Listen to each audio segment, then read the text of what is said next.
Stand for the pledge, please. I pledge allegiance to the flag of the United States of America and to the republic for which it stands, one nation, under God, indivisible, with liberty and justice for all.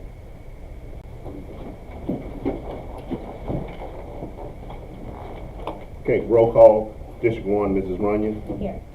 District 2, Mr. Lloyd. He's absent. District 3, Mrs. Hicks. Here. District 4, Mr. Mason. Present. District 5, Mr. Clay. Here. District 6, Ms. Shotwell. District 7, Mrs. Comer. I'm here. And District 8, Mr. Potts. Chairman, we have a quorum. Thank you so much. So we've got maybe one member that's sick, and I'm not sure if Ms. Shaw was out of town. I talked to Mr. Potts yesterday. He did indicate that he was not coming, but glad we have enough here to meet. But nobody requested to join electronically. If I could get a motion to approve the agenda, please. Second. Second. Any discussion? All those in favor say aye. Aye. Opposed say no. Dr. Buckler, Yes, sir. the floor is yours. Thank you so much. Thank you everyone for coming and allowing us to have this board work session to go over our projected budget proposal. If you recall, our deadline to the county is always quite a bit early. And our information is still new and not finalized. So what we are charged to do is to come up, following our roadmap, with the information that best estimates our requirements for the school year the upcoming school year.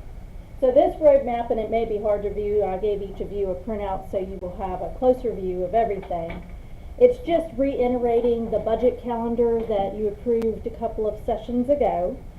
Where are we right now? We're reviewing the updates for January 2025 and moving into presenting the budget proposal. So we still have some steps ahead of us, but all of our projections are due to the county Board of Supervisors by February 27th, 2025.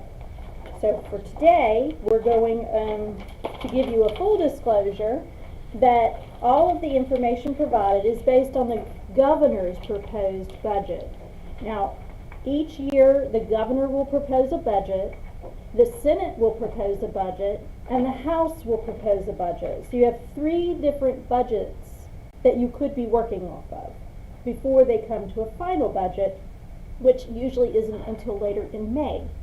So what we have to do is determine which budget best represents our future. And so today I'm going to go into some details to explain how that happens.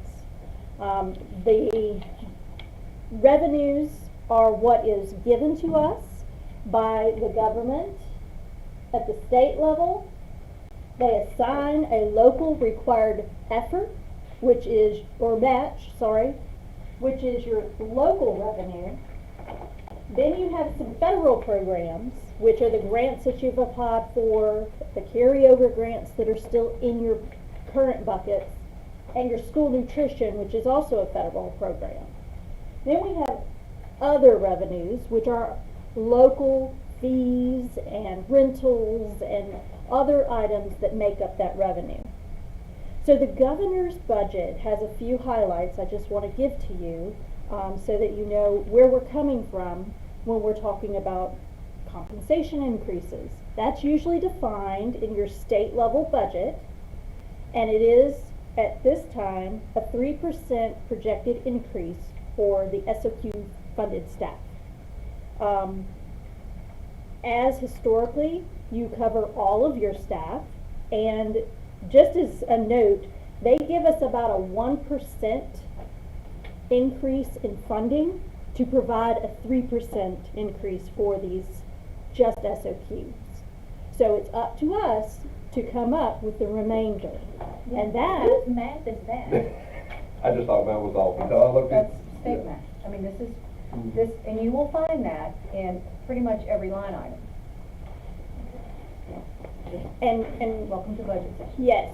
So I'm going through this kind of slowly so that you can understand some of the challenges we face as we're building a budget that works for all. With that compensation increase, if you choose not to give the increase, you have to deduct that from your total budget. You have to send that money back. So it is no longer part of your budget. And currently that's $1.2 million that we either give the 3% or we send the money back out of our baseline budget. But if you don't, then you've got every locality around you giving a 3% increase, and then you look like, what have you done? And then our pay tables are behind everyone else, and again, pretty much the state says you give it, so your first priority is to do what they say. They pretty much strap you. Yes. And, okay, give it, we're gonna give you a soundbite of what you need to do it. You come up with the rest, you do it. So that is always line item 1. If the state says do it, we're gonna give you a fraction of what you need to do it. You come up with the rest to do it. You do it, and then you move forward. If they're giving us 1.2, that's 1%, then my math would be, we supply the other 2.4. It isn't quite 2.4, and I'll go into detail about how much it is. Okay. It's actually just a little under 2 million altogether for compensation and benefits. It gets into categories of Yes. of pay group employees. Mr. Clay? my statement, but when the governor's budget hit, he's gonna say 3% increase for state employees. I know we consider county employees, but they also consider state employees, so they gonna, I mean, but you understand what I'm saying? I don't know how we can get around it. I'm not for giving money back to the state, because you gotta get what you get your hands on. That's right. But we have never, ever, we've never done it, and Yeah. I hope we never do. No, well, yeah, I'm never in favor of giving money back to the state, because the state's gonna take away from us all we can. And the next highlight that we have made sure that we have built into the budget is our longevity budget for the bonuses through the Stay with Halifax, Grow with Halifax, as we promised in the very beginning. And it is an executive order from our governor, so it's another you must do. You figure out how to do it, because it's an unfunded requirement. So we've put that in. The title funding as it's coming in, that's the new year is about 3.2, but there is some remaining in their buckets to add to the budget. And then this is our final year of all-in funding. It was an original 2.6 million funding line. We have about 1.6 million left once we get to June. So that's another highlight within our budget. So I want to go over the calc tool. And what is the calc tool? The calc tool is a tool that we use, issued to us by the state, that includes your local and state funding. And there are a couple of federal fund lines, such as school nutrition in there. And it is how we partner with the state of understanding where our money's coming from. And in each of your packets, I have included a sheet that looks like this right here. That is the calc tool laid out for you, and I'll get into some details with that in just a moment. But I wanted to go over what are each of the funding lines. When we talk about state funds, what is that? So they have that broken out in SOQ funding. That's your standards of quality funding. So that's focusing in on teachers and principals and all the folks that work with a child within our schools. Then you have incentive accounts, which is where our compensation supplement comes in. Our hold harmless would come in. Technology, those things come in with that. And then you have categorical, which often is special ed lines, things that have to be done at every division, such as, you know, you're going to have homebound, here's how much we've set aside to help support it. You know, you're going to have, unfortunately, there may be students in jail that need education, so this is not leaving any student out. Then you have your lottery funds, and it is actually what you hear. It's what is raised by the lottery and divided out to support programming throughout what's listed.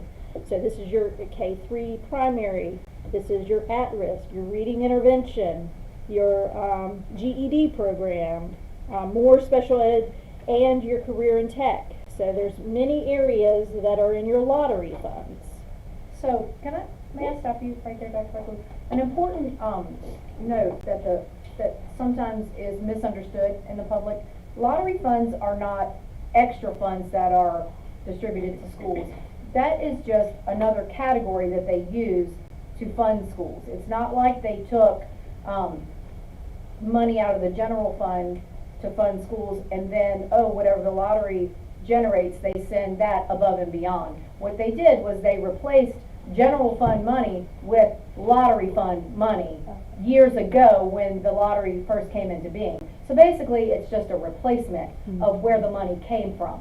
So when people say, oh, well, the lottery's generating all this money, why are schools still struggling? Well, it's because they just took general fund money from tax revenue and put it somewhere else.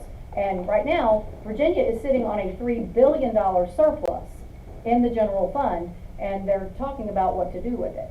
So, you know, for us to be trying to figure out where we're gonna come up with our rest of our the rest of our 2% to figure out this 3% raise and all of these other things, you know, I encourage everyone who is even thinking about this to contact your House members and your Senate members to just say, hey, especially in smaller school divisions, that the local match is pretty much all they can afford to do.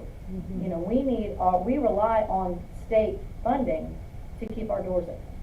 So the lottery money is not above and beyond. So I think that's a very important, when you see it in our funding here, it is not yes and, it is instead of funding. Same money, just different pot. Yes, they just changed the line item. So, I'm sorry. Thank Dr. you. Buckley, No, thank that's I just important. want that to No. be made very clear. That's very important. So that's just a summary of what the state funds are made up of. And then you have your federal funds, like I've said, those are all grants that we apply for, or we get entitlements, which covers Title I, reading and math. Special education has some entitlements.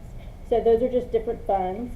ESSER was a big part of our federal funds, and as you know, that has dropped off, other than our remaining liquidation funds for our HVAC projects at Sinai and Meadville. Those are still covered under ESSER, under a late liquidation, which we were approved at 2.5 to cover that entire project. So anything going on out there is completely ESSER. We're not dipping into our general funds still. So then you have your other funds, which, like I said earlier, are our local fees, rentals, tuition that others would pay from out of county, those kinds of things, and any rebates or private donations. So, in addition to our revenue, I want to make sure everyone understands what average daily membership goes, because this is also a driver. This drives by how many students, it's not how many students we have enrolled. They don't go by that. It's the average daily membership. So that is how many are averaged daily. So at any given time, I would expect this number in our buildings. So if you think about it like church, you have 100 members, but you may only have 15 that consistently come every Sunday. So your budget is based off of those 15 coming every Sunday. So with our students, it's important to note, we do have 4,500 enrolled students, but our average daily is 4,042 based on the state. And their state calculation for that is not an actual, it's a projected average. So Yeah. there's another level of math there. And let's be clear about that. That doesn't mean that those children are absent. That's not an attendance problem. No. That is any child that is not 5 years old by September 30th. So we don't get credit for 3-year-olds and 4-year-olds. They're paid for out of preschool money. So we count them And when anyone asks me, how many kids are in your school division? Because we feed them, we transport them, we educate them. So we count them when we talk about enrollment. So yes, they are our children. We don't get ADM for children who are, we don't get full ADM for a child that comes in October. So we get a partial payment for a child because they're only here so many months. So we get partial payment. Any child that leaves us in whatever month, we get partial enrollment for them. So this calculation is, again, ADM is very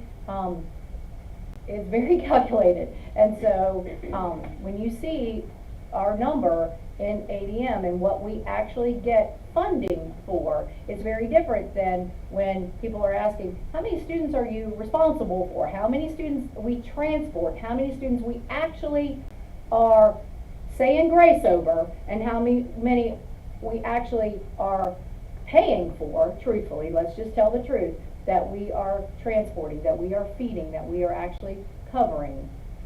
There's a disconnect there. So, again, that's an important level of understanding. Yes, and in addition to that, the preschool, any child under 5, that's a different bucket of money, different calculation. So, just keep that in mind as we move forward through our budget. So, I just wanted you to have a visual. Where has our ADM been going over the last now 6 years? So FY20, that's year 1920, 2019 through 2020 is our first bar chart on the far end. As you can see, we are slowly declining in our ADM. And these are based on the projections of the state. The far right here is our current for the next school year. And that is what our funding is based off of.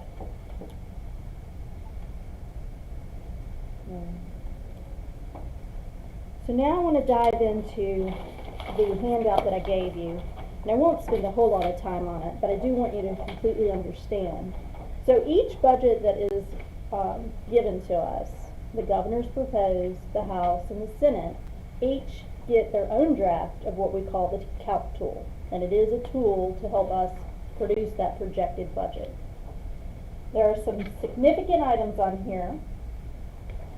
At the top, you have our current budget for this year, which is our May, the last indicator was May 13th, 2024, with our ADM at 4,083 students.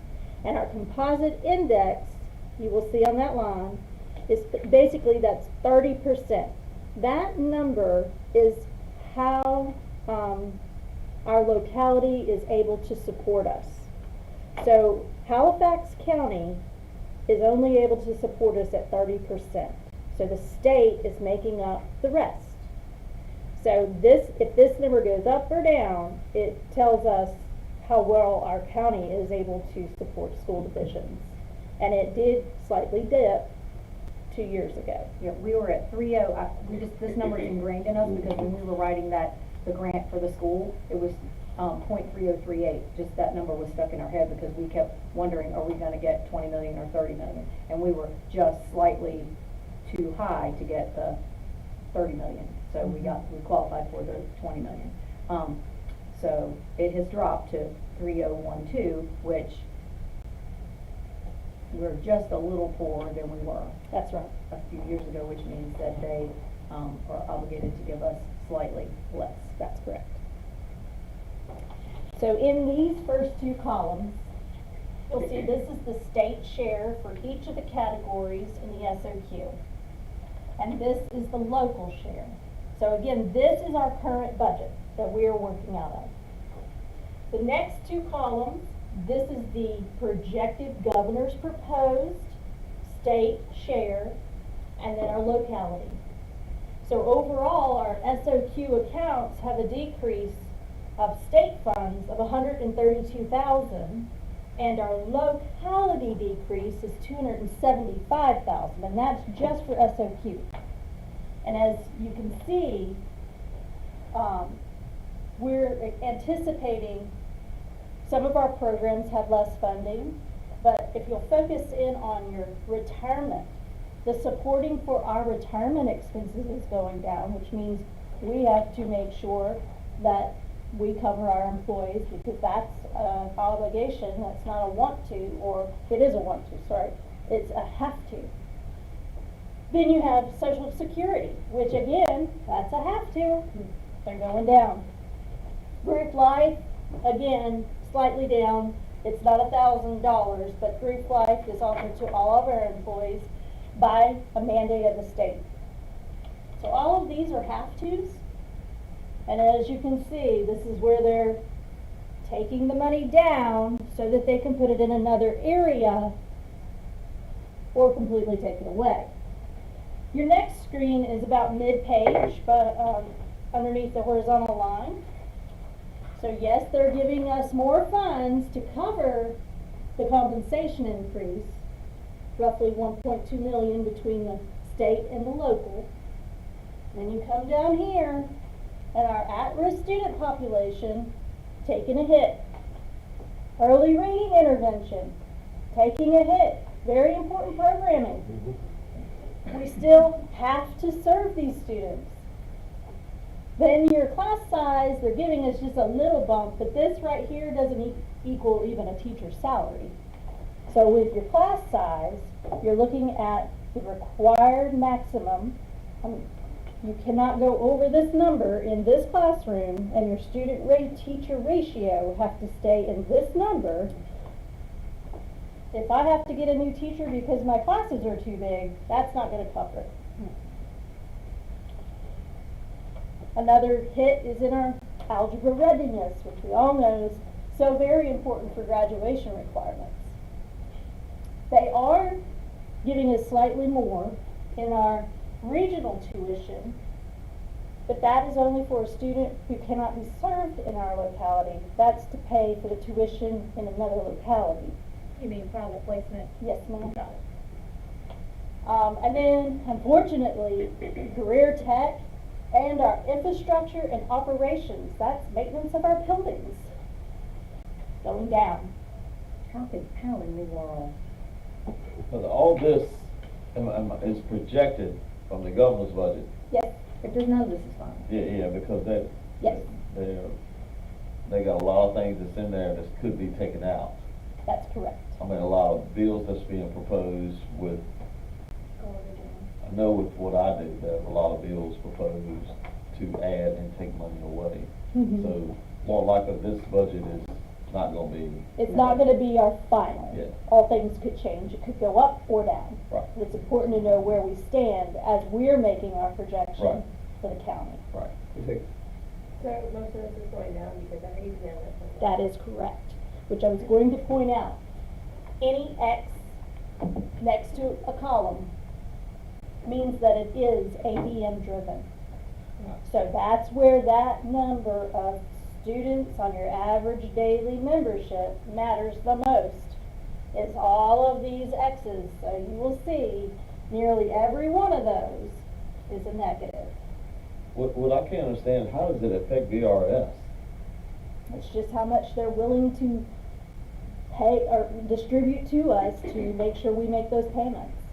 They just declared that VRS is an ADM driven line item. Is that new for this year? No, Okay. these ADM driven have never changed. These are consistent. So if your ADM goes down, you know that you're gonna have decreases there. Is there any explanation on why VRS is ADM driven? Yeah, why is that? Yeah.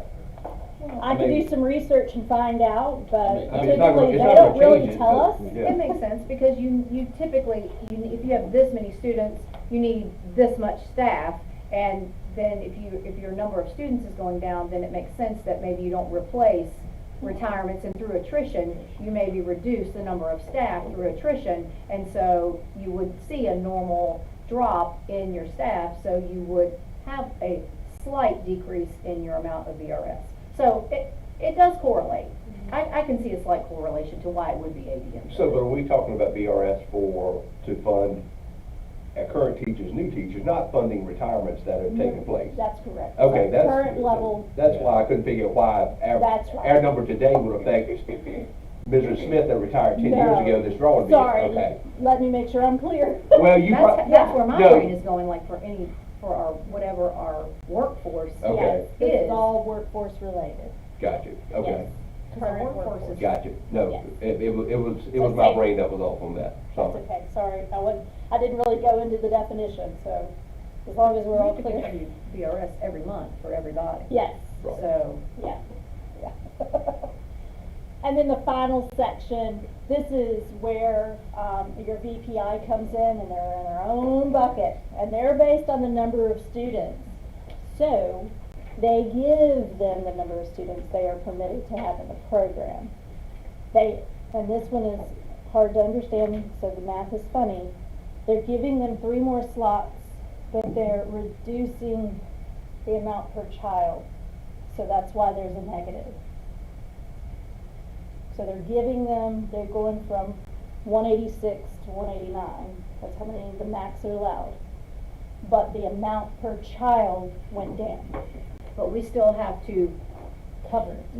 cover all those children that we don't get to count as ADM, and we No. still have to pay those teachers that 3% salary increase, cover all of that, and Move cover, on one. and maintain those buildings at the same rate as everybody else. And those 3 and 4-year-olds, that's why we've had to increase our transportation fleet, that's why and we want those children. Absolutely.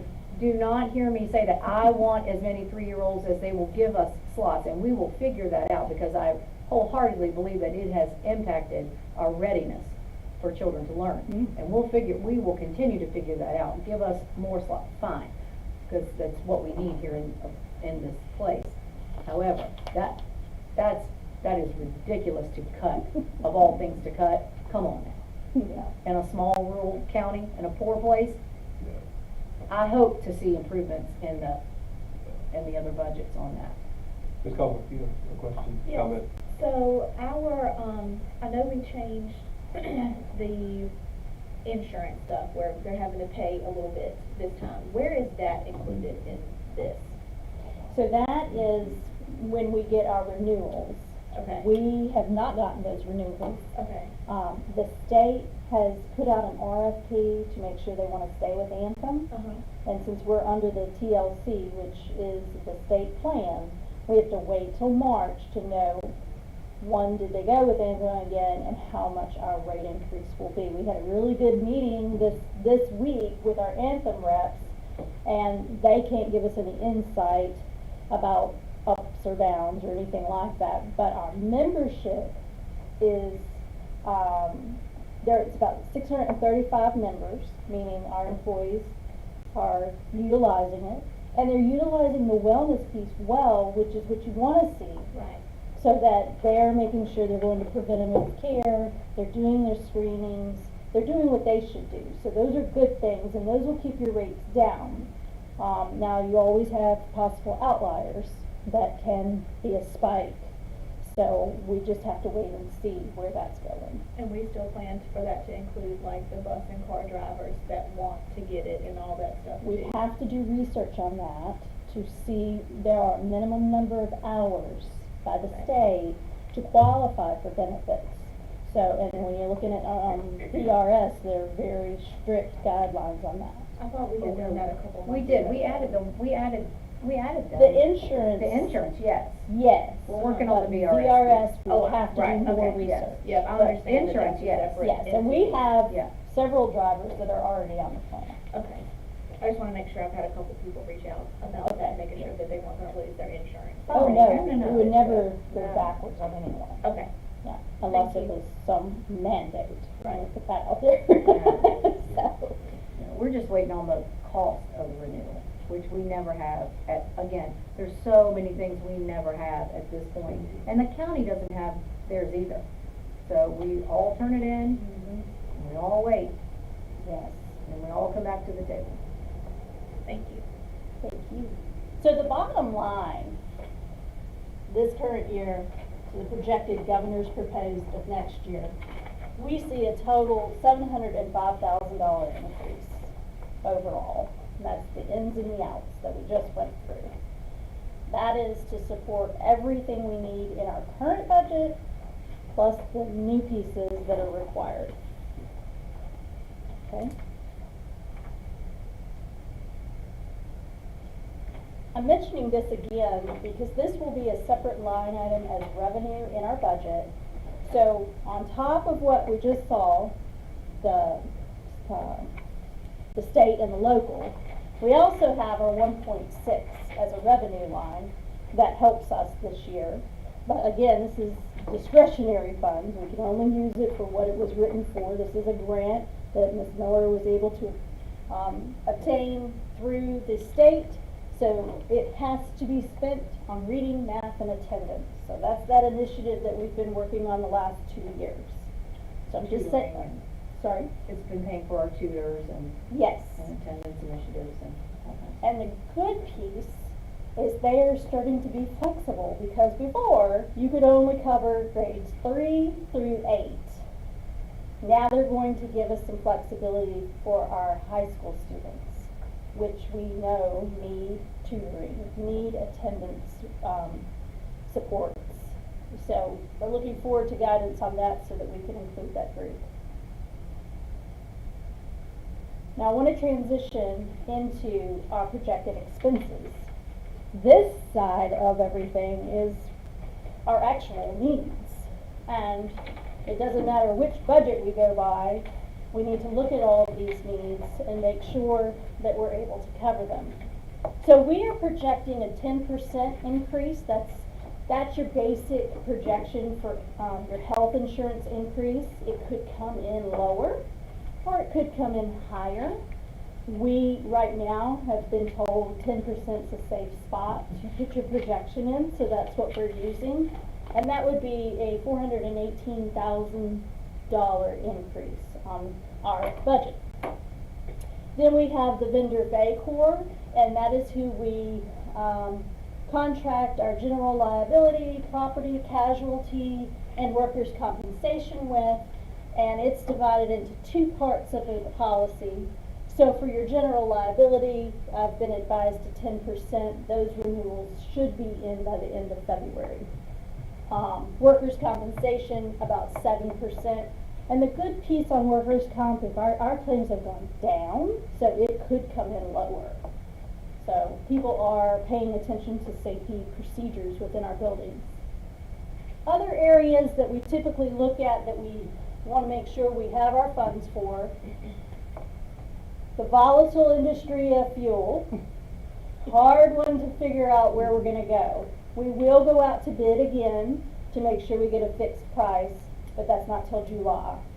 So we've got to know what the market looks like in July. So we've put a 7% increase on what we currently pay. It could be lower, but we need to make sure we're being safe in that. We have now exhausted our Strongest Connection grant, which was paying for a portion of the SSOs. That's the private firm that is providing to some of our elementary. So that $300,000 we'll have to make up somewhere in our budget to make sure that we keep the same level of security. We're also working on other grants. We're also already have built in the main contract. I was subsidizing a little with a grant. So I'm just making you aware of that. Of course, the salary and benefit increase that we've already gone over. And facility improvements. We need a line item for our facilities preventative maintenance for multiple reasons. One is we are obligated under the bond and the grant to have a preventative maintenance plan for the high school. So we're going $500,000 so we can cover all of our buildings, not just the high school. We want to get in a rotation preventative maintenance schedule. And at that level, we can make sure painting's done, roofs are inspected and kept up to where they should be. Our lots are clean and protected areas. Our parking lots are sealed when they need it. Those kinds of things, which we will work into a new CIP plan. So we're hoping that this funding will help all the areas. And of course, stay with Halifax, grow with Halifax. It's in our current budget. We don't actually need additional funding for that. I'm just putting it out here, so that everyone knows that yes, we are continuing that. The bonus amount, it's fewer employees this year because last year we captured all the employees 35 years through whatever they were. We had up to 50 years. So we were able to give all those employees a one-time bonus. So now we're looking, we've caught everybody in that net. So now we're sticking to our 5-year milestone, 5, 10, all the way through 35. And each person will get a milestone based on our chart that we have published. And we're keeping the tuition reimbursements, which has been very successful. Folks are using that. They are working towards making sure they have all the requirements in their provisional license. If they're renewing their license, we're covering that. If they're taking the praxis exam, we're paying that. So this has been very successful. And our iTeach program, those candidates are 3/4 of a way through, so they should be wrapping up, and we'll have another cohort next year. So I'm running out of air. Slow down a minute. Just wanted to do a comparison. So the iTeach, again, 3/4 of the way through. We'll have another cohort come in, and we designated $160,000 to cover that program in its entirety. If we don't need all of that, it will be redistributed in other areas. Again, the tuition reimbursements, we're designating the $50,000, same as last year. Right now, we're at about $34,000 being expensed in licensure renewal, and again, praxis exams, and paying for the application of licensure. That was the other piece. And then, of course, the bonus that will come out in 2025. I have a question. When we are paying for them to take their praxis, is that something that if you don't pass it the first time, you can take it again type of situation? We pay for it one time. Okay, that's what I wanted. Yeah, we don't pay for endless Free for all. attempts. We also have the availability of coaching, and we have the availability of, we have programs to help get you ready. So we ask folks to take advantage of that, so that we are, completely trying to help you all along the way get ready to take it, so that when we, hopefully when you take it the time that we're gonna pay for it, that you're ready to take it. But if, the choice is up to you, and we hope that they pass it when we provide it. But if not, then, we're not gonna continue to pay, we just can't afford to do that.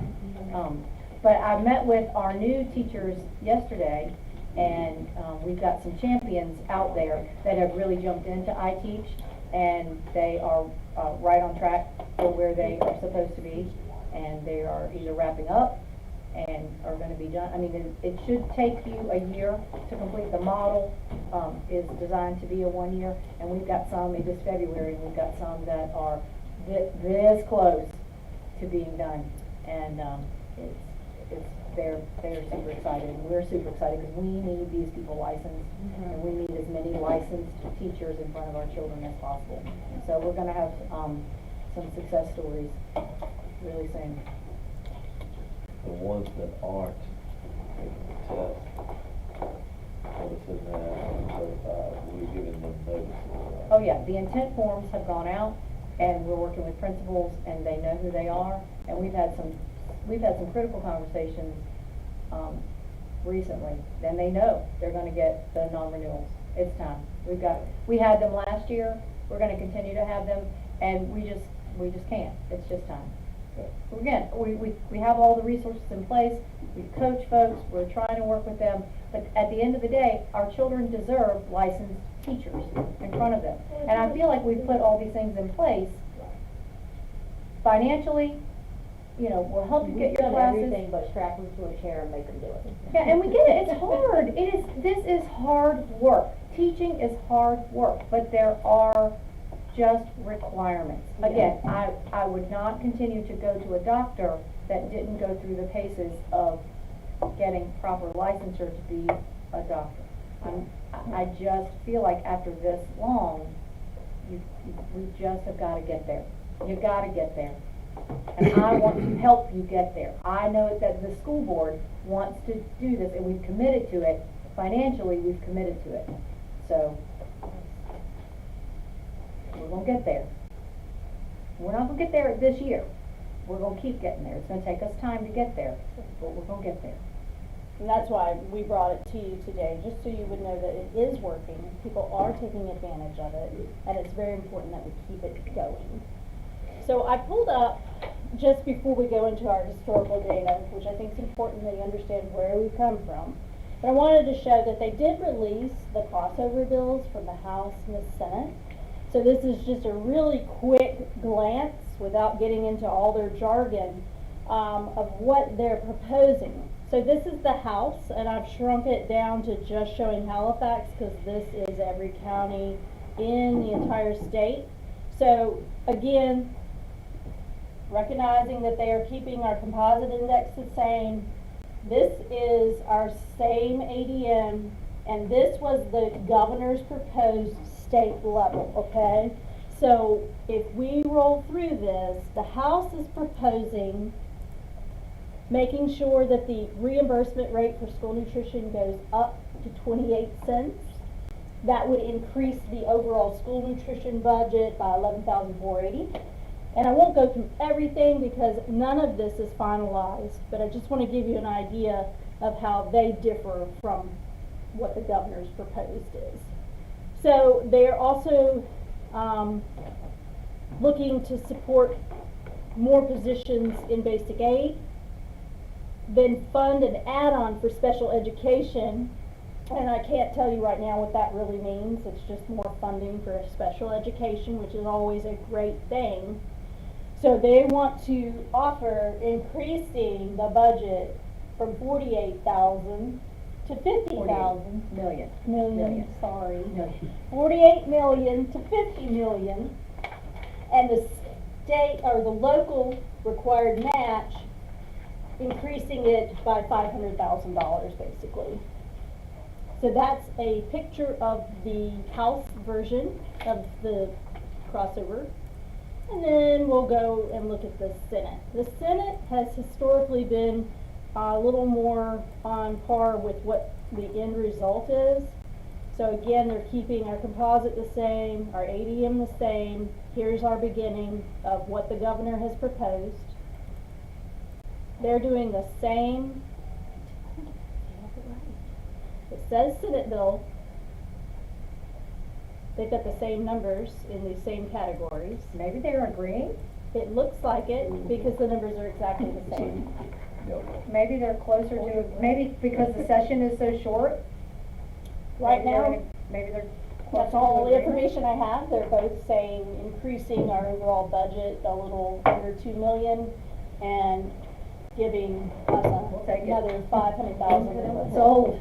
So that might be an indicator of where we land. I'm not sure. I don't believe it until the check comes in. That's correct. So I wanted to share that. That just came out last night, so we have not had enough time to dive into it and look at everything, but that would be wonderful if that's where we land.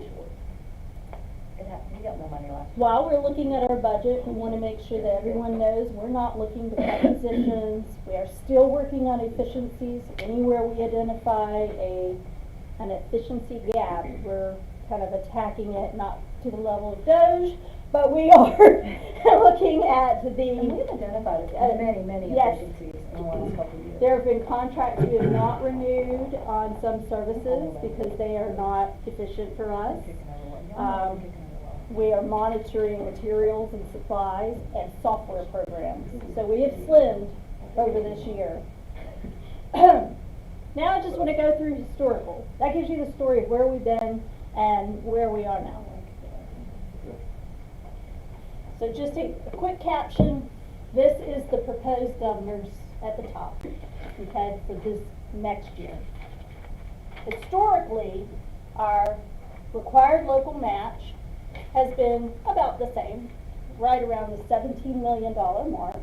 We've slightly increased each year.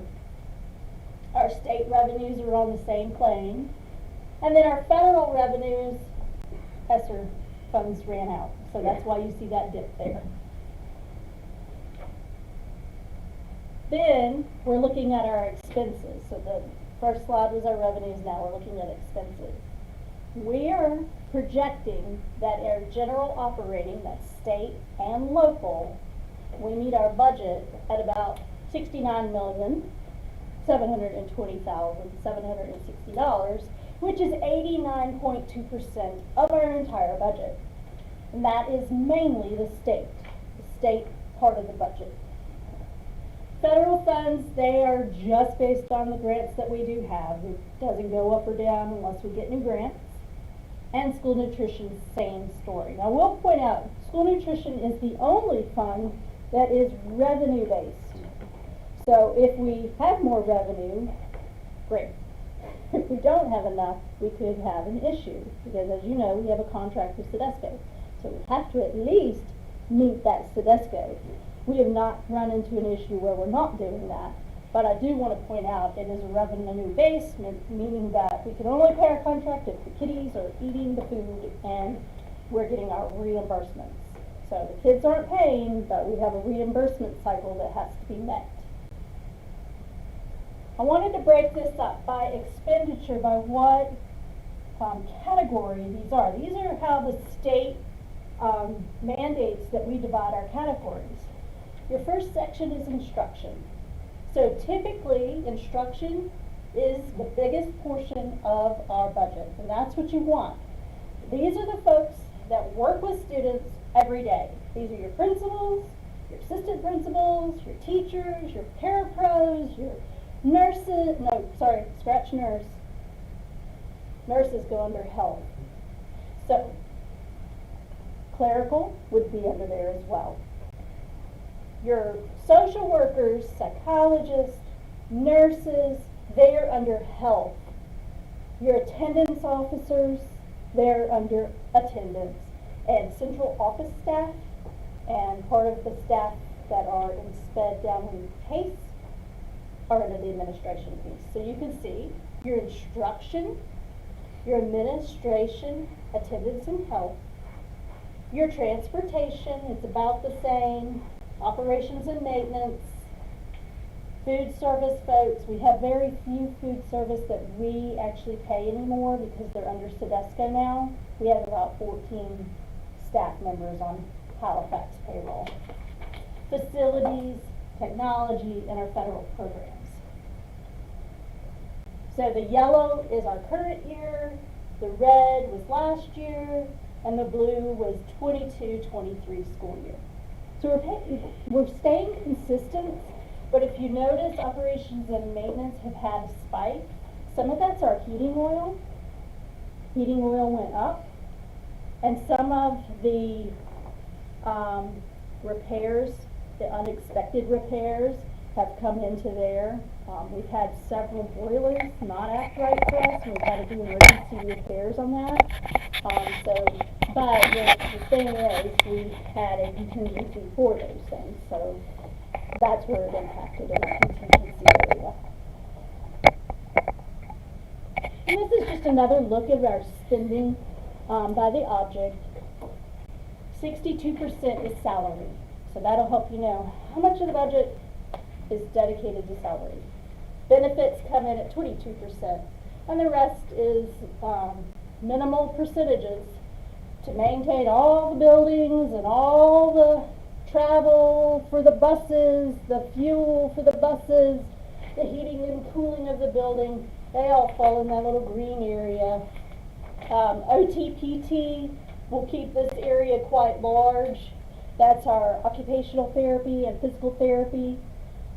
That is running close to $1 million a year, but it is Medicaid reimbursable, not one-to-one. There's a percent that you get back for that. And so some of the expense we front, and then we get a reimbursement. And if you just look at your, again, this is instruction, biggest part of the pie, and that's what you want. That means our dollars are being allocated to the right areas for the students, and then everything else. I wanted to go over the final piece here we're often asked, where are we on carryover funds? We have a large pot of carryover funds. I've recorded back to FY 18, which is the 17-18 school year. That was the only year that the budget went over. And after that, the caboose budget, which is, oh. Oh, no, No, we're Oh, good. the caboose budget has helped make a balance every year. If you hone in, you'll see in 2023 we had a relatively large carryover, and that is due to ESSER paying for more than what we could pay for out of the bucket, but we had to expend ESSER. So local dollars were not as needed at that time, so we were able to put it in this carryover. And it projected for this last year, it hasn't finished in the audit, is at basically 2.5. There is a reassessment done in March of every year. They'll look at our ADM in March, and if it goes up, they actually float more funds into our account, but not till May, and we have to have everything spent by the end of June. So that usually is why you'll have these bigger numbers, because the state's floating money in that we don't have time to even expend. Nor do we want to. Right, we don't want everybody going and buying a million glue sticks. That's not what you want. We want responsible spending in the programs that are working, supporting the staff where it needs to be, or building a fund for capital improvement, or if we need, building a fund for percent increases. So we've been able to only ask, since the last 3 years, only ask for 1.5 million, and that was last year. And I don't want to use ask for, because these are our funds. These are funds dedicated to us by the state of Virginia. So the carryover currently, after you take out the 1.5, is $9,833,542.28. Okay. Yes. May I stop you for just a minute and explain how this caboose, they call it Yes. caboose funding.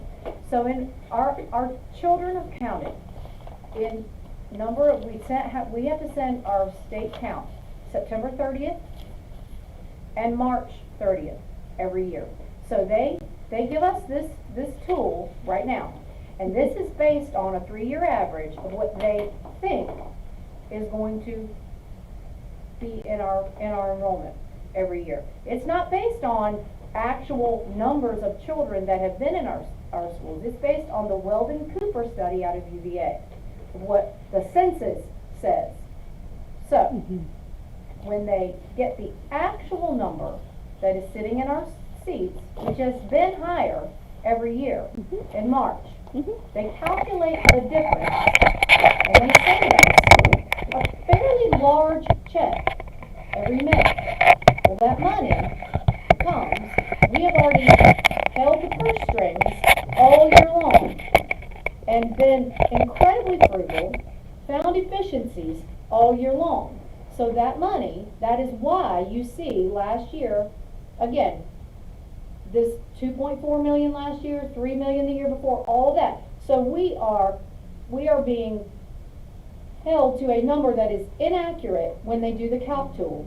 We are being held to a budget that is bare minimum when the county is, and again, to no fault of, they have to find a way to do a number some way. Yeah.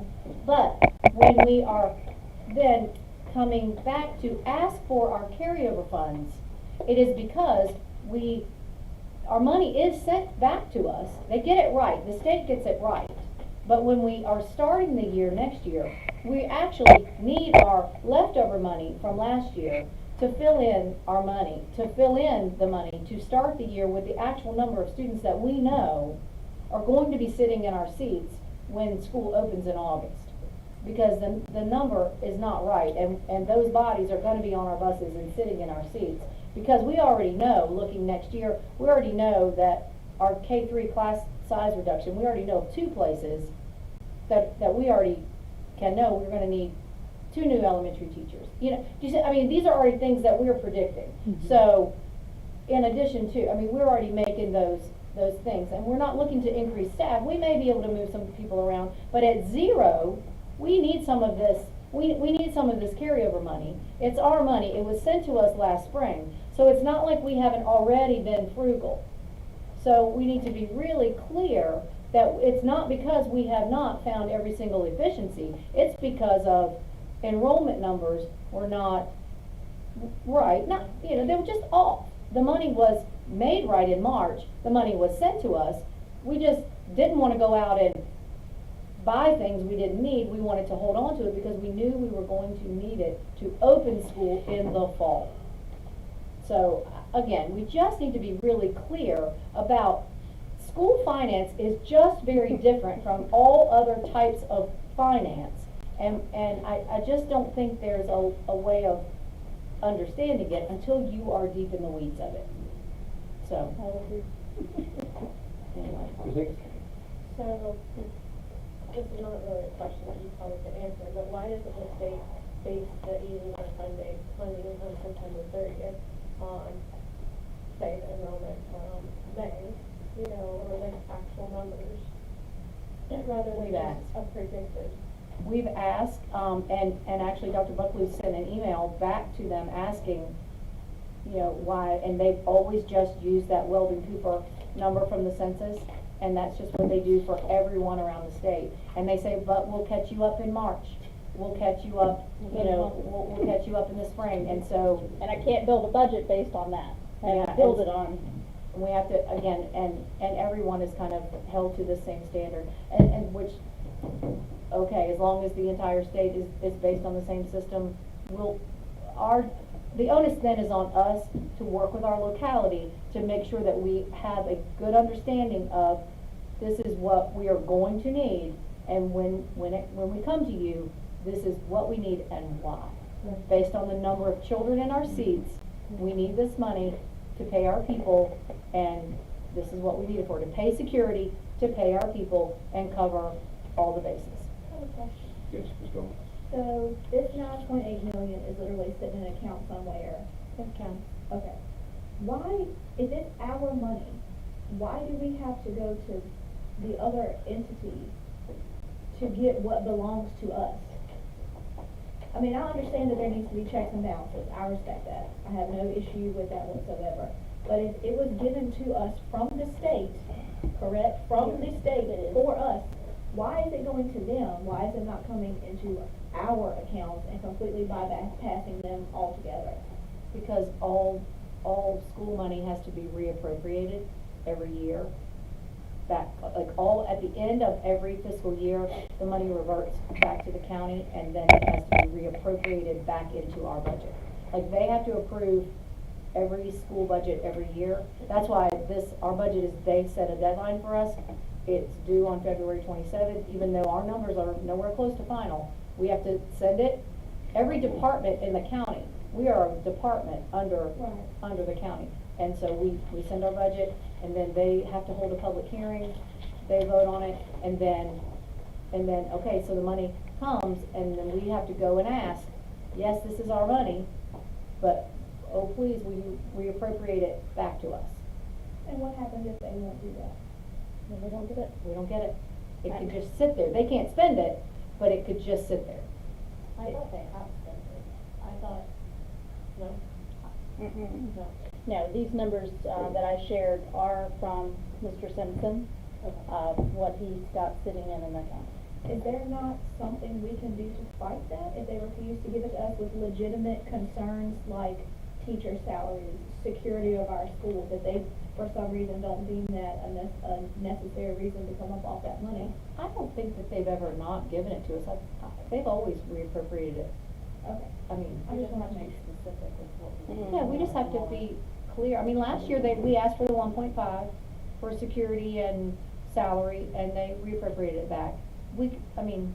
And there's portions of that are because it's state funds out of some of these line items, like the textbook fund is very clear. And like, you don't spend your textbook money every year, you allow that to roll over because you only have a textbook adoption once every 6 years.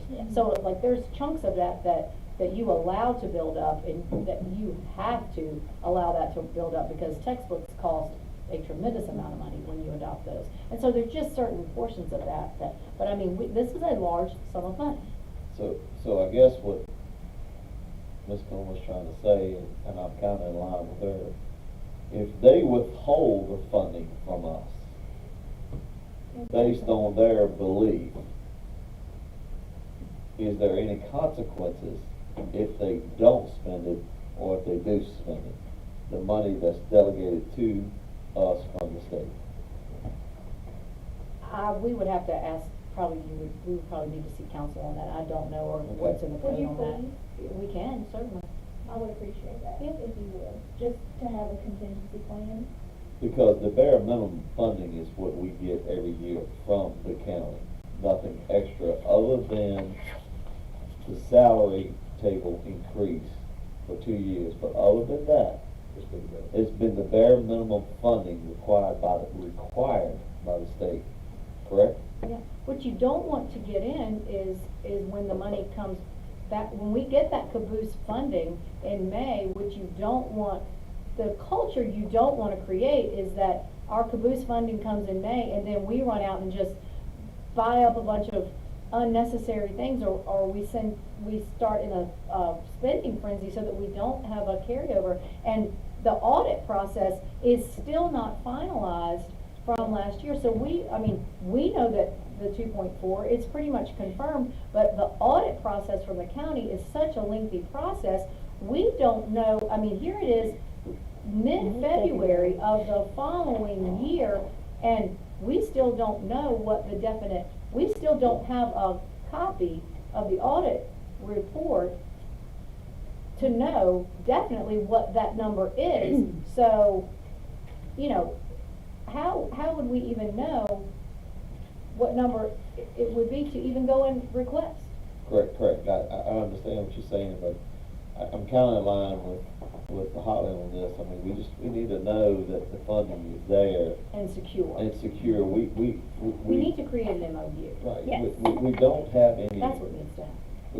That's what It needs to used to do. be there, and we need to recreate a memorandum of understanding between the two entities that says that the funds are there and safe, and the request would be then reappropriated. So is that something that We can you do it with two could? yeah, we can work that up and then have the council review it. That would be great. I think that would be good. Is it? One question, I didn't see, one number that I did not see on here that I thought we had to include for this year, was, I think we owed 2.45 million. Would that be would that come under increase in cost projection? So, yes, I apologize, I meant to print that all. I've got it. One moment.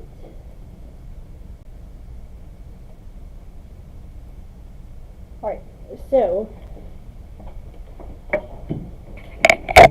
we have paid 1 million flat, and then school nutrition was able to pay $304,000 for equipment under the high school contract. So that means we have paid $1,304,000. Out of the $4 million, we still owe $2,696,000. When does that have to be put back? I asked that question to Mr. Simpson, and he didn't have a definitive date. Okay. So we're not including that in this current budget? No, we had not defined how that's going to be done. We had talked about, rolling some of our carryover to annually pay. So the first year would be the next year budget of $600,000. Or we had said that the interest on the bond, but as a board, it has not been determined which way we're going to pay back the remaining 2.6, almost 2.7. That's all we have left. That's all our obligation is down to that. Because we made $1 million payment this current school year, and then we were able to pick up the, Yeah, we already asked, yeah.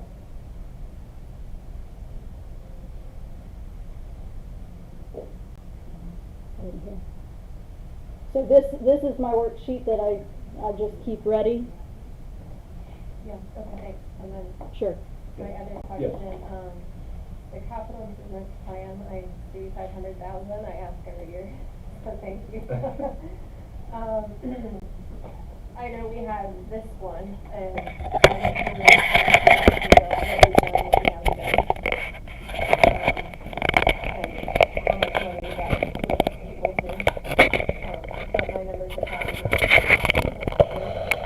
I mean, you guys are working on that. Yes. So, when are we gonna get a new capital improvement plan? We're working on it. It's coming. It's coming, because again, when we have a better idea about the budget and kind of where we are, because we've got some other pieces that we're trying to piece together with the budget, that we don't want to present a capital improvement plan that is completely unrealistic until we know, so. It's just I mean, it doesn't make sense to come to you all with a capital improvement plan in March or April, and then we get a budget that is completely not what we were thinking in May. So it would make more sense to get the budget finalized and then come with a capital improvement plan about that same time. So, And I kinda agree with it, because there is some things in the budget that's not in the budget, you just passed the House. And there's some things that, I mean, there's things gonna be vetoed by the governor too, from what I look at, so I don't think this budget's even gonna be close to being, I mean, it could be accurate somewhat, but I think it's a lot of underlying on both sides of the aisle, what's gonna happen in that budget. And I brought that up because for this year, this is set to be 1.225 million capital improvement. And we set aside 500,000, which is better than last year, so thank you, but, we're still a little bit under what we've approved in this. some of the things for this year that we were, like the security vestibules, like that is being covered under the security grant. Like there are some things that are being, that are, Other funding sources.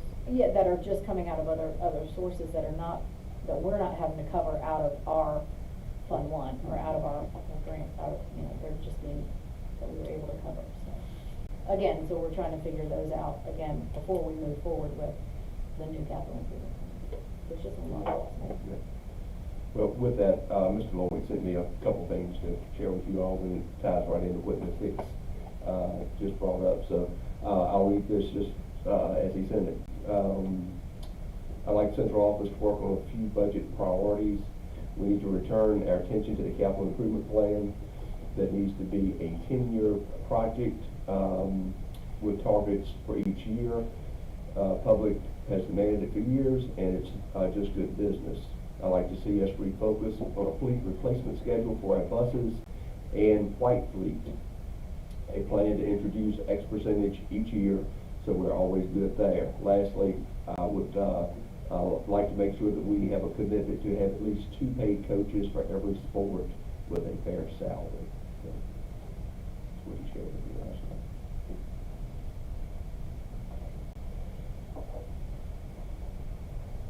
I think coaching, I mean, we got the coaches for every sport, 2 coaches. I mean, I don't think that's a question. I mean, there's coaches, 2 coaches for every sport, some there's 3. You know, so I don't think that's an issue. I didn't know if there was one that I wasn't aware of that just had. No, one. and what happened, I think, before your time and definitely before our time, the baseball and the softball coach, it was 2 for each one of them, and they moved 1 from JV to varsity on both of them, correct me if I'm wrong, Mr. Davis, which left 3 and 1, but it was allocated 2 and 2. So there has always been 2 and 2.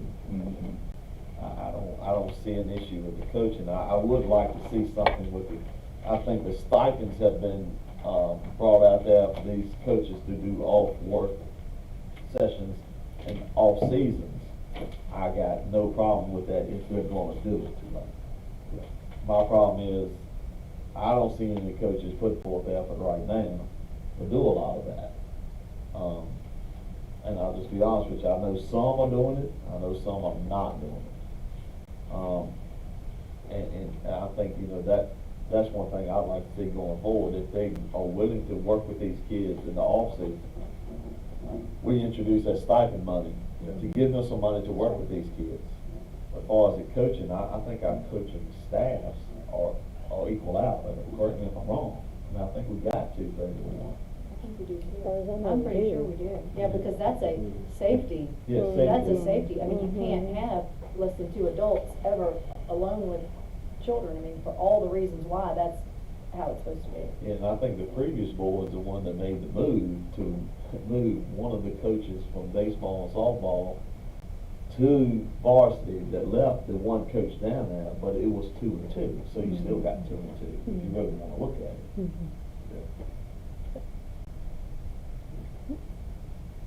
Well, that was all I had to share today as we watch and see where everything lands.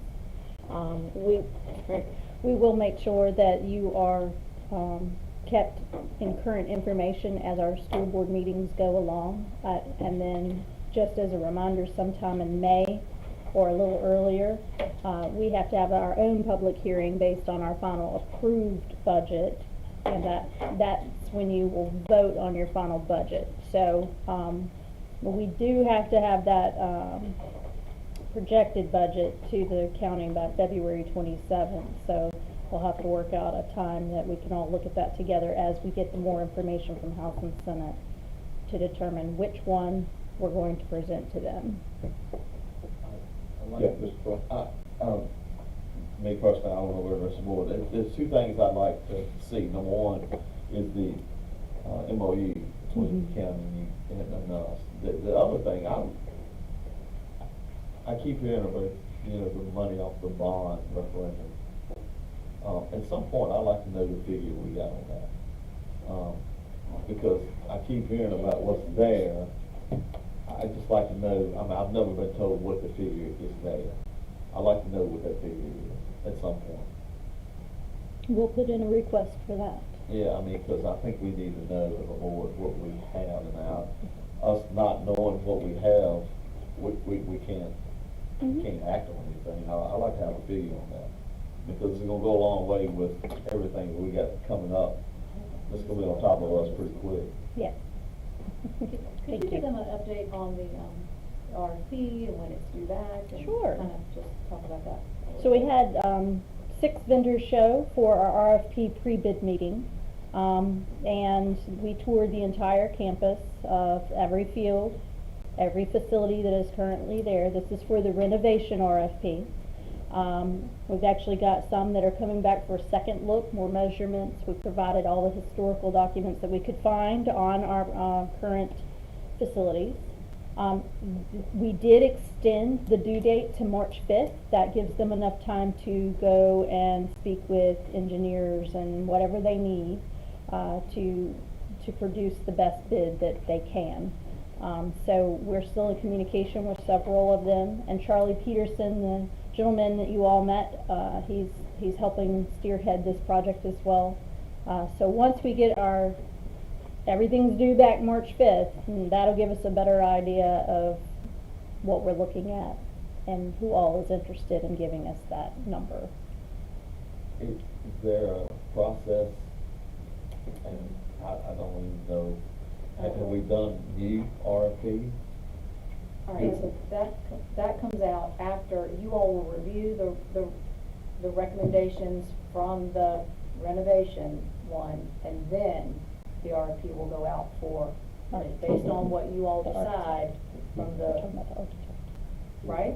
So So we yes. need both to compare the numbers. Would Well, you we agree? have to, I think they mandated, we have to put out an RFP for even new construction.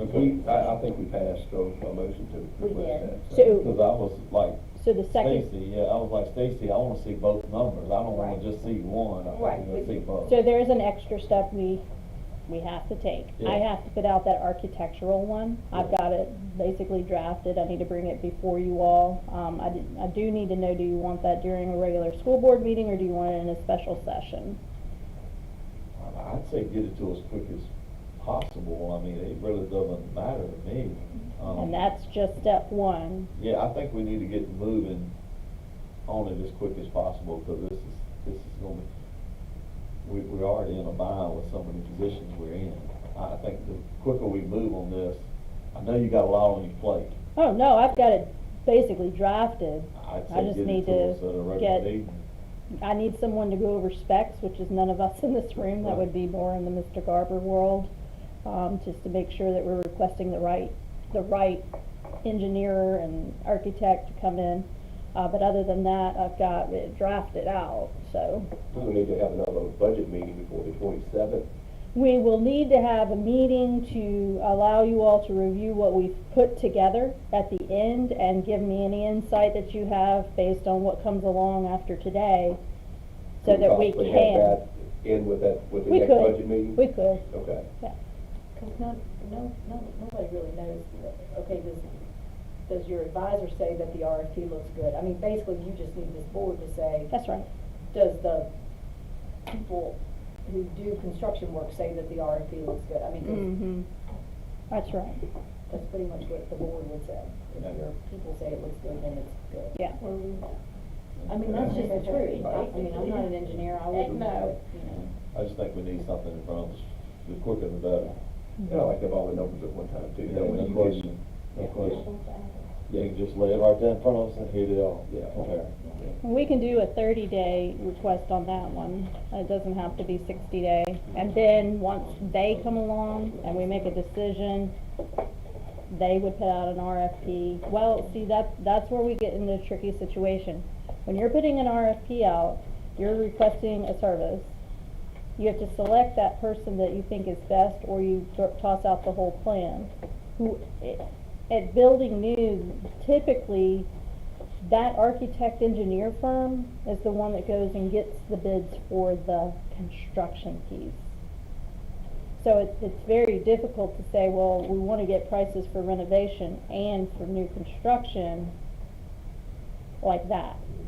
Because if we're selecting them, they can be the person for renovation or new construction, but we do already have this new renovation out, so they would have to agree to work with that RFP that we already have out for renovation. That's just one little complication that we may run into.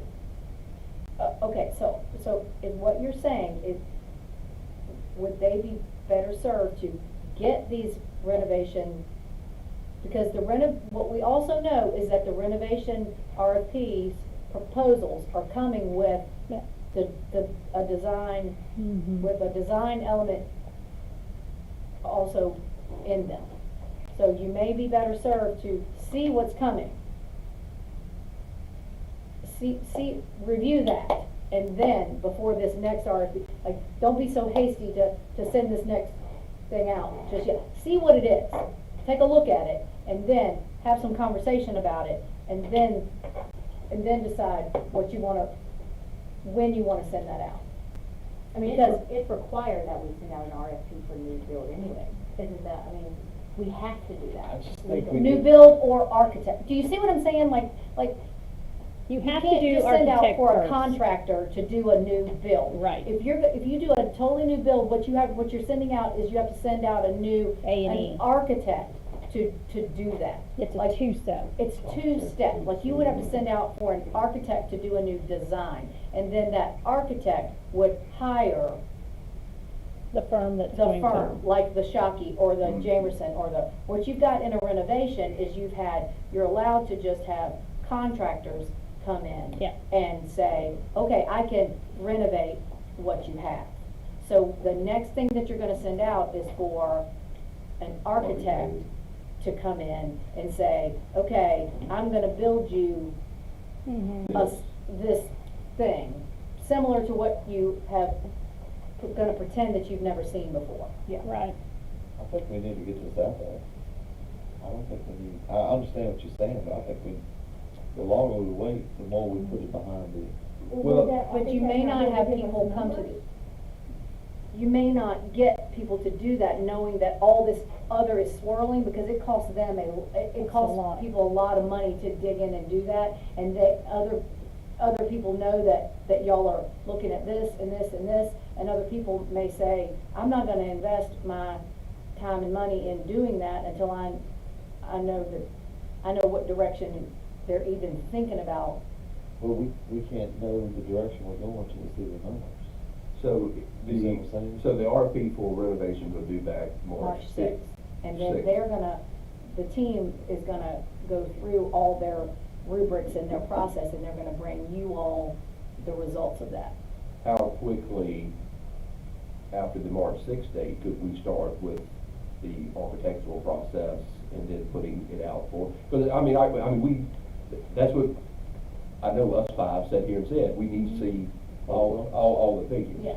So how quickly could we conceivably have an RFP, Yeah. architectural, Yeah. and then I mean, real it can be numbers out? published at any time.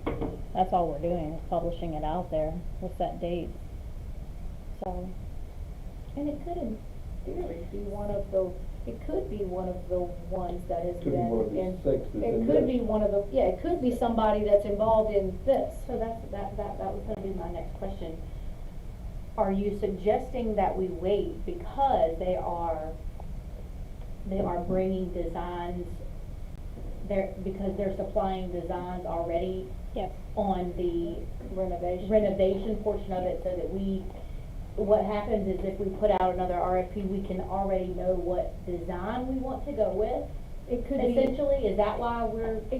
Again, I don't know for sure, but it could be that they come with one of these companies could come with a potential renovation design, and part of that conversation could be, and if you wanted to decide to build new, we could also do this, and if you like that idea, you could potentially decide Okay. to go with them and not have to go Through the process. through this whole thing and pay more money and do all of these, not pay more money, but involve or tie up the resources of Okay. all these other things. So could we check with Charlie, is that his name? Yeah.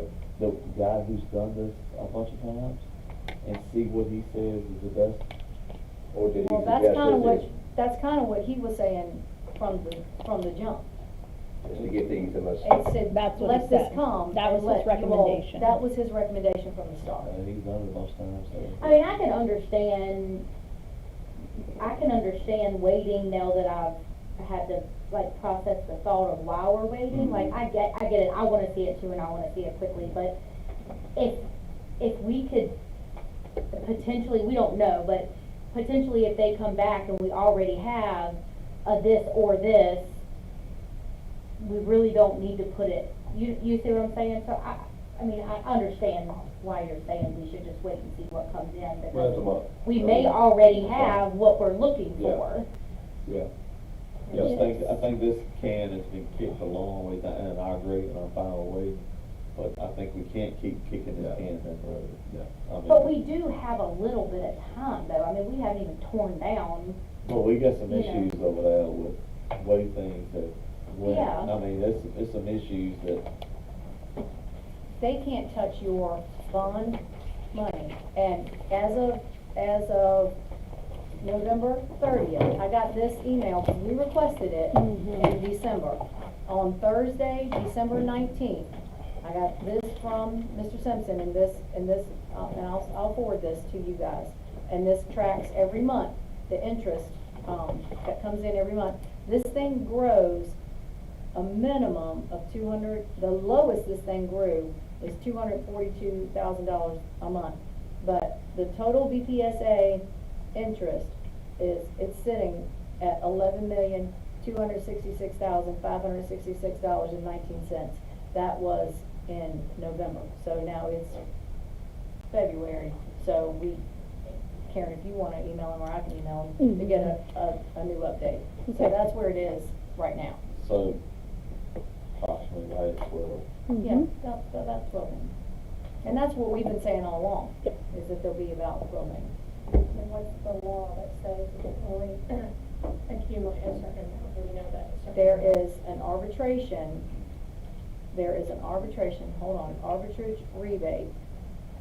You can only, open this. My understanding is we have to pay. We have to pay a certain amount of it back, but that is not, he says it's not clear, they have not given him the total amount, but he's estimating that it's about 1.5 or somewhere, it's a percentage of it, between 1.5 and 2 million of that will have to be returned to the federal government, because the money's only allowed to make so X much amount. money, X amount of money. Okay. So that drops us down to somewhere around. 10 million, But 10 million. we're still here. But it's still growing, Yeah. so whatever it And is, it it's will good news, be, bad news. I mean, we That's made, right. we made more money than it's we still should have money, made, yeah, so. it's still money we didn't have Now, are there stipulations to what this money can be spent on? the high school. That's it? Well, unless you move it to another pot, I mean, there's conversations that have been had about it. It's supposed to go, it's the money on the bond for the high school. Right. Now, you can spend your other money on other things and technically spend this money in different ways, but the cleanest is that this money was on the bond for the high school and you spend it on the high school. But could it, in theory, be? Yeah, I'm just asking, worst case scenario, the budget comes back and it is No. horrible. No. We cannot use this No. money to do anything No. else. Oh, no, you can't. And I will tell you. And we're okay, cause we have carryover money. Right. That we can, we're good. And I will tell you this, as far as when I say kicking the can with the athletic facility, we've gotta get something done. I'm not Because saying we, anybody's gonna disagree. well, with it, it's to the point where we can't hold certain things over there. And we're gonna have to get this done, but we're gonna be in a state where we can't do certain things. Well, but they also need to understand that this is money that has been made out of interest Right? on the Right. 1%. Right. So it's not tax money sitting over there. This is Right. money on the 1%. Yes, it was made on tax money, but it's money being paid back on the. But it can't be 1%. used to substitute in the budget. No, it cannot. Yes. No, it's separate from the 9.8 Right. of carryover money. Yes, So we that's essentially not- have two pots of right. money sitting over there. Right. And that 9.8 is making interest. Right. Let's be clear about that. Yeah. Where's that interest going? It should be 9.8 more- is nothing to sneeze at. It's So- not going in the same spot. I think that's why the MOU needs to be made between us. I mean, if and we them. were getting interest on the 9.8 that's sitting over there. I know that's right. We should be, but if it's just sitting in if it's sitting in a miscellaneous, pool and not in a facility to make money, Right, it's, you and know. that's the question. If it's just sitting in a, Well, again, your hands are tied on what you can do with it, but yes, yeah. Okay. Any other questions for Dr. Buckley? Thank you. Hopefully it was helpful. It Yes, was, thank you. thanks. Yep, very helpful. Closed session for anything, anybody have anything? Good with the cause? No? Motion to adjourn? I'll make a motion. Second? Any discussion? All in favor say aye. Aye.